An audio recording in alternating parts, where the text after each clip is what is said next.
Hi, this is the first in a new series of videos that I'll be doing all about the One Ring role-playing game that I'm running with Paul, Ben and Matt. A few weeks ago we did a podcast all about the campaign and how it's going and what we've learned about the game.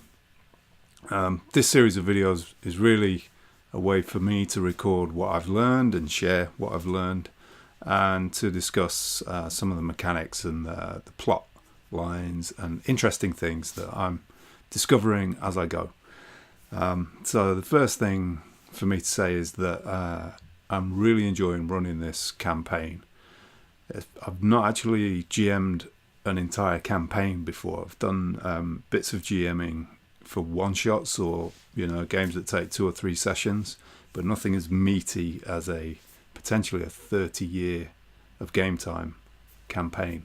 Summarize our campaign. We've got 3 players and me, and Paul plays a man of Rohan, a minstrel called Fastred, who is a scholar, that's his calling, and focuses on kind of lore and storytelling and inspiring others through those things. He's also got a horse. He's now got a squire as well. So he's kind of growing in stature. Then we've got Alaric, who is a woodman originally from the Wolf's Wood, and he is a wanderer. And his thing is kind of trying to be good at everything, really. A little bit of fighting, a little bit of politicking, some trading and economy stuff that he's into, and essentially he's the link to Mirkwood for the characters. Lastly, we've got Sigismund, who's played by Ben, and Sigismund is a wild hobbit of the Anduin Vale, and he is Ben chose that culture because he wanted to play against his natural type. So he, usually plays like a mage or a barbarian or something, and he wanted to do something different. So Sigismund is a very sneaky hobbit. He specializes in shooting things in the face with his bow, and he's very good at it. And he likes to get in small places and hide. I started the game with the Marshbell, which is the adventure from the core book, and it's a really good adventure. It's a great way to introduce new players to the game. There's not too much being thrown at them. It's a very specific kind of quest. It's got a start, a middle and a finish. They're asked by Glowin to find 2 dwarves who've gone missing. I think it's Balin and Owen. So you've got some big familiar characters there to kind of hook the players. It starts in Lake Town, which is, everyone can visualize Lake Town, everyone knows what it looks like, and it involves a journey. So it introduces the journey mechanic very effectively, I'd say. It's enough flavor and tone of locations, with a little bit of intrigue and kind of finding clues along the way. The other thing it does really well is it introduces the encounter mechanic. So the first encounter with Glowin, depending on how well that goes, the rewards, the payoff is different. What I would say from my experience is I probably didn't learn the subsystems well enough in advance of running that quest. So there was a little bit when we played, I had to dig around in the rules to check, that's how the journey works, that's what the encounter means, which slows the game down. So I would say learn those subsystems, just because it's going to then fall into the background a little bit for the players, and it'll do its thing. There's a little bit of combat in the quest, which is good. It's apparent that my play group likes combat. They like a scrap. The combat in the One Ring is fun. It can get a little bit repetitive, I'd say, but maybe that's in the early stages when you don't really have too many options, but once the characters develop a little bit and they learn the combat subsystem, start throwing in things like cooled shots and combat actions, then it gets more interesting. It is abstracted though, so you might want to think about how you bring it to life a little bit with some narration and some locational stuff. The first fight that the players get in the whole game is with a troll. Obviously, that's quite a risky fight to have in the early days when you basically in kind of common role playing terms, you're like level 1. You're faced with a big troll who wants to smash you in the face with a club. So I handled that by having one of the NPCs taken out by the troll. The players eventually felled the troll, and yay, they get to have that memorable moment and to be known in Mirkwood for defeating a troll. The second bit of combat, in theory, happens in the ruins when they get to the Marsh Bell and find the dwarves. Then the marsh dwellers kind of come out and swarm on them. One mistake I'd say I made was to kind of signal to the players to just get out of there and not try to fight these things. I think on reflection it would have been good to get them up against a couple of them and maybe get a couple of wounds in there and make them feel a bit more fragile and threatened. You need to set the tone early on with anything like this, and the players are not invincible. The characters, are not invincible. They should be, they should feel like small people in a big storyline. So if they can't get wounded, if they can't get taken out, then where's the threat coming from? What's the danger? They're just going to start pushing and seeing what they can get away with, I guess. Anyway, it's a great adventure. Good to introduce new players to the game.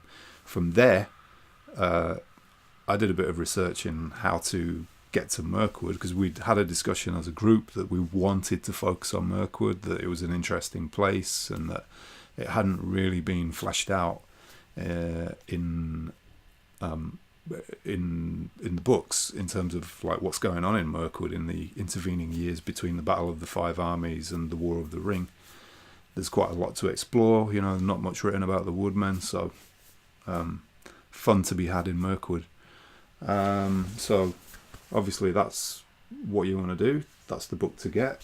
A couple of ways to get there. The one that seemed to be a popular choice was to kind of have the beginning of Don't Leave the Path from Tales from Wilderland, and then Words of the Wise, which is you can download that for free as a PDF. It's a convention quest. I think it was for Gen Con, whenever. But those two adventures together, you start with the introduction of Belgo and Baldur and the trader and his son on the Long Lake. They're beset by bandits. The players, the characters rescue them, and then from there they journey into Mirkwood. And in Words of the Wise, essentially you introduce Radagast and Woodland Hall as a location, and it's a big scrap. It's a siege with a huge orc army. I think that's probably a bit too soon in campaign terms to introduce a big enemy army. It doesn't make sense from a point of view of the Battle of Five Armies having just happened, and orc numbers have dwindled, and they've all retreated into the Misty Mountains and north to Mount Graham and wherever. So on reflection, I probably would have toned that down a little bit, and still had a siege and had some orcs smashing their way into Woodland Hall, but it was a bit too full on as written, I think, if you're going to slot it into a Darkening of Mirkwood campaign. One thing that I have kind of retconned into the campaign is the players were very interested in the orc chieftain. So where's the chieftain? I want to take out the chieftain, and then you cut off the head, and the body will die, kind of analogy. And so I introduced this kind of recognizable orc chieftain and had it reappear when I took the characters to, or they went to the Dwimmerhorn as part of the essentially a side quest which I introduced. There's a quest called Those Who Tarry No Longer from Tales from Wilderland, and I've used Tales from Wilderland as kind of DLC for the Darkening of Mirkwood campaign. So we're 5 years into the Darkening of Mirkwood, and the players have done a couple of the side quests from Tales from Wilderland, including going to the Dwimmerhorn and seeing the Gibbet King and, spoiler alert, Vidugalum from the Toft, and Gore the Despoiler, who is the chieftain from the Battle of Woodland Hall from Words of the Wise.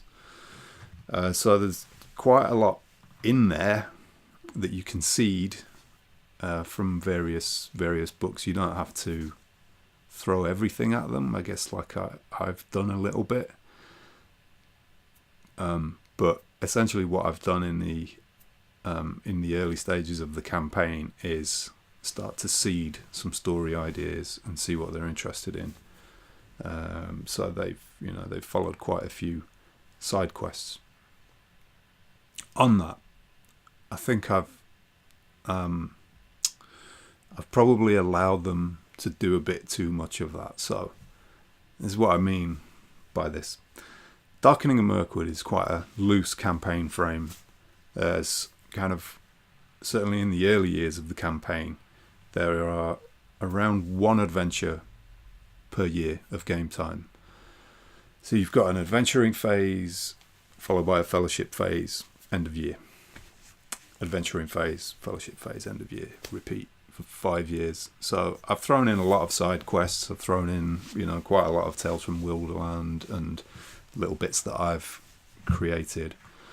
And I've run around 2 adventures per year, including the ones from the Darkening of Mirkwood. And I think that's probably at times been a little bit too much, because you're in a relatively quiet time in Middle-earth. And from 2946 to 2951, it's relatively peaceful. But because the players have had so much opportunity to advance and develop, they're now going into 2951, which is kind of the turning point in the Darkening of Mirkwood campaign. They're going into that fairly well prepared, quite leveled up, tooled up, and they've established themselves in Mirkwood. So I would say if you're going to run the campaign, don't follow it as written in the book necessarily, because one adventure a year is, it's pretty thin. You can certainly put a bit more in there and explore things that you're interested in, but just be wary of allowing them to accrue lots of advancement and experience points. So that's it for now. I don't want to get too deep into everything about this campaign, but I just wanted to kind of outline how I'd got the group of players from Lake Town, from the Marshbell adventure, into Mirkwood, and then from there kind of how things develop. So thanks for watching, and catch you next time.